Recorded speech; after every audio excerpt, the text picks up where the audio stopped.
ملک کے لیے فیصلہ کن وقت، ہماری جدوجہد سیاست نہیں جہاد ہے، یہ کہنا ہے عمران خان کا۔ اللہ تعالیٰ کسی کو نیوٹرل رہنے کی اجازت نہیں دیتا، 30 سال سے جرم کرنے والے اوپر آ کر بیٹھ گئے ہیں۔ مزید کہتے ہیں کہ سپریم کورٹ کے فیصلے کے بعد پھر لانگ مارچ کی تاریخ دیں گے اور بہتر تیاری سے نکلیں گے، اس بار غلطیاں نہیں دہرائیں گے، یہ کہنا ہے چیئرمین تحریک انصاف عمران خان کا۔ انہوں نے کہا کہ ملک کے لیے فیصلہ کن وقت ہے، ہماری جدوجہد سیاست نہیں بلکہ جہاد ہے۔ عمران خان نے کہا کہ اللہ کسی کو نیوٹرل رہنے کی اجازت نہیں دیتا۔ انہوں نے مزید کیا کہا، آئیے دیکھتے ہیں۔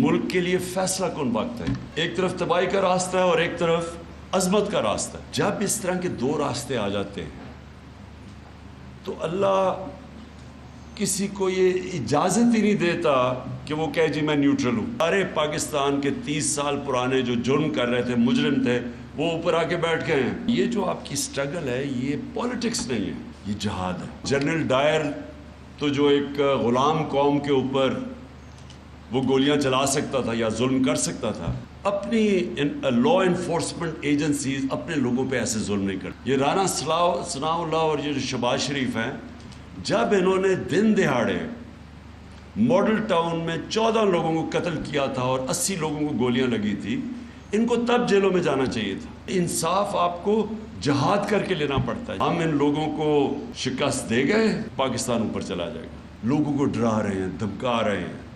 وہ پھر ثناء اللہ کا پھر کوئی سٹیٹمنٹ آئی ہے کہ میں تمہیں یہ کر دوں گا، میں وہ کر دوں گا۔ ان سے بزدل لوگ کوئی نہیں ہے۔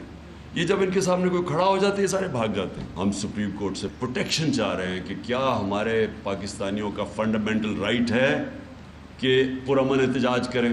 جیسی ان کا فیصلہ آتا ہے اس کے بعد میں اناؤنس کروں گا، پھر ہم نکلیں گے۔ اس باری بہت بہتر پلاننگ ہوگی، اس باری ہماری پلاننگ کوئی ٹھیک نہیں تھی۔ اس باری انشاءاللہ ہم تیاری کر کے جائیں گے، اور اب جو ہم نے غلطیاں کی وہ آپ نہیں دیکھیں۔